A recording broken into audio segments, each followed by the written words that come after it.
வணக்கம். எல்லாம் வல்ல மூகாம்பிகையினுடைய அருளோடு இன்றைய சிந்தனைகள்.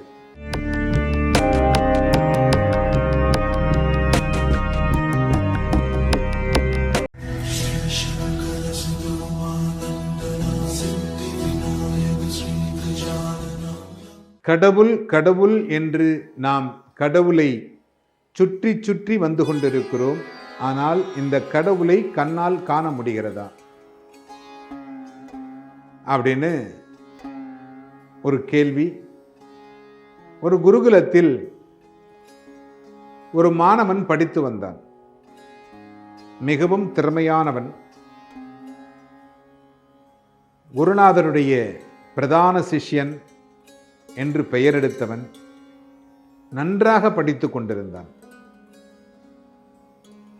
5-6 ஆண்டு காலம் படித்து முடித்து, இனிமேல் நான் உனக்கு சொல்லிக் கொடுப்பதற்கு ஒன்றுமில்லை, எல்லாவற்றையும் சொல்லிக் கொடுத்து விட்டேன், நீ உன்னுடைய பெற்றோருடன் சென்று அவர்களுடன் சேர்ந்து வாழ்ந்து வா, எல்லாவற்றிற்கும் கடவுள் உனக்கு துணை நிற்பார் அப்படின்னு அந்த குருநாதர் ஆசீர்வதித்து அனுப்பி வைத்தார். அப்பொழுது இந்த மாணவனுக்கு ஒரு சந்தேகம் எழுந்தது. குருநாதரே, எனக்கு எல்லா பாடங்களும் கற்றுக் கொடுத்தீர்கள், ஆனால் இந்த கடவுள் அப்படிங்கிற ஒருவரை காண்பிக்கவே இல்லை. நீங்கள் பூஜை செய்கிறீர்கள், இந்த கடவுளை எனக்கு காண்பிக்கவில்லையே. சரி, காண்பிக்கிறேன். ஆனால் நீ இன்றைக்கு ஊருக்கு செல்ல வேண்டாம். உனக்கு ஒரு சில வேலைகள் இருக்கு. மற்ற மாணவர்கள் எல்லாம் செல்லட்டும். நீ மட்டும் என்னுடைய சகோதரன் பக்கத்தில் நகரத்தில் இருக்கும் எனது சகோதரனை பார்த்துவிட்டு நலம் விசாரித்து வந்து என்னிடத்தில் சொல்லிவிட்டு செல் அப்படின்னு சொன்னார். சொன்ன உடனே சரின்னு சொல்லிட்டு இவனுடைய உடைமைகள் எல்லாம் குருநாதரிடத்திலே ஒப்படைத்து விட்டு கட்டமது கட்டிக்கொண்டு நடக்கத் தொடங்கினான். நடுவழி நல்ல காடு. இவன் எடுத்து வந்த குடிநீர் தீர்ந்து விட்டது. உணவு அருந்த வேண்டும், பசிக்கிறது, தண்ணீர் வேண்டும் குடிப்பதற்கு. என்ன செய்வதென்று தெரியவில்லை.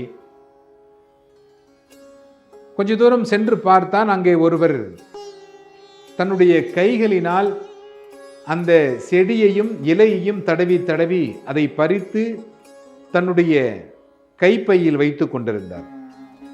அவரிடத்திலே சென்று, ஐயா, தாங்கள் என்ன செய்து கொண்டிருக்கிறீர்கள் என்று கேட்டார். உடனே அவர் சொன்னார், நான் மூலிகை படித்துக் கொண்டிருக்கிறேன்.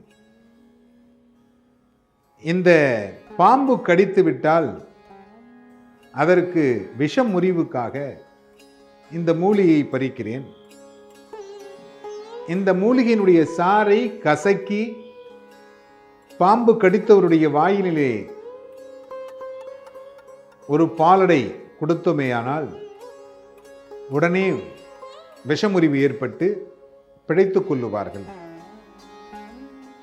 அப்படியா? நன்றி ஐயா. உடனே இவர் ஒரு கையில ஒரு புடி அள்ளி, இதை நீயும் வைத்துக்கொள், உனக்கும் இது பலன் தரும் அப்படின்னு சொன்னார். அவர்கிட்ட உடனே தண்ணீர் குடிப்பதற்கு எனக்கு ஒரு இடம் இருந்தால் காண்பியுங்கள், இந்த காட்டினிலே தண்ணீர் அருந்துவதற்கு இடம் இல்லையா அப்படின்னு கேட்டோன்னே, பக்கத்தில் ஒரு கிணறு இருக்கிறது, உன்னை அழைத்து செல்கிறேன்னு சொல்லி அந்த கிணத்துக்கு அழைத்திட்டு போய் காமிச்சார். அப்ப அந்த மாணவன் சொன்னான்,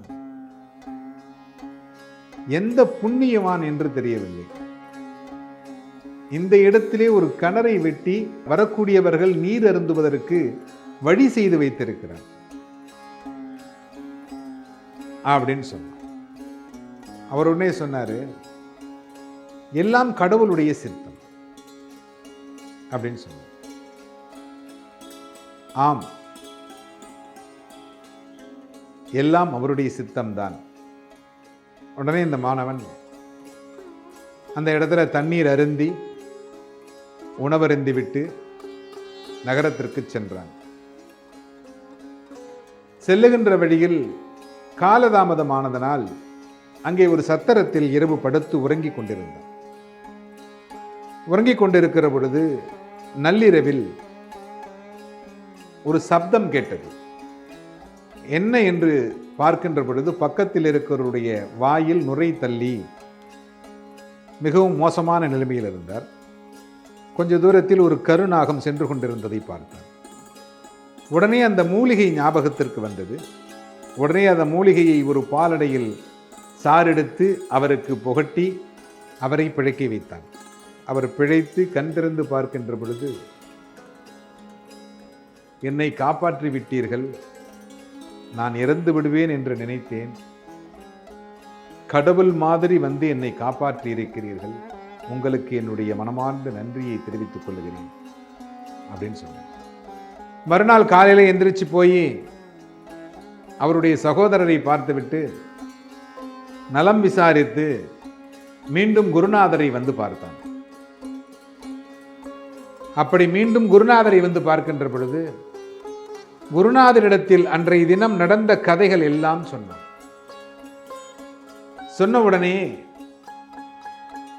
அவர் சொன்னார், கடவுளை கண்டுகொண்டாய் அல்லவா? எப்படி குருநாதரே? ஆம், அந்த பாம்பு கடித்தவுடன் அந்த விஷை மூலிகை உனக்கு தேவைப்படும் என்று ஒருவர் கொடுத்து அதை நீ பயன்படுத்தினாய் அல்லவா? அவர் கொடுக்கவில்லை என்றால் அந்த மூலிகை உனக்கு தெரிந்திருக்காது. இந்த பாம்பு கடித்தவுடன் உன்னால் எதுவும் செய்திருக்க முடியாது. கடவுள் எங்கோ இருந்து கொண்டு உங்களை ஆட்டி வைத்துக் கொண்டிருக்கிறார் இல்லையா? அந்த மூலிகையை உன்னுடைய கையிலே கொடுத்து, இந்த இடத்திலே பாம்பு கடிக்கப் போகிறது, இதற்கு நீதான் மருத்துவம் செய்ய போகிறாய் என்பதை உன்னை தேர்ந்தெடுத்து அங்கே காலதாமதப்படுத்தி உன்னை படுக்க வைத்து இவ்வளவு நிகழ்வுகளும் இந்த காலன் என்று சொல்லக்கூடிய கடவுளுடைய அனுகிரகத்தினால் நடக்கிறது. அவன் உன்னை எப்படி வணங்கினான்? கடவுள் மாதிரி வந்து என்னை காப்பாற்றினீர்கள் என்று சொன்னான் அல்லவா? கடவுள் நேராக வரமாட்டார்.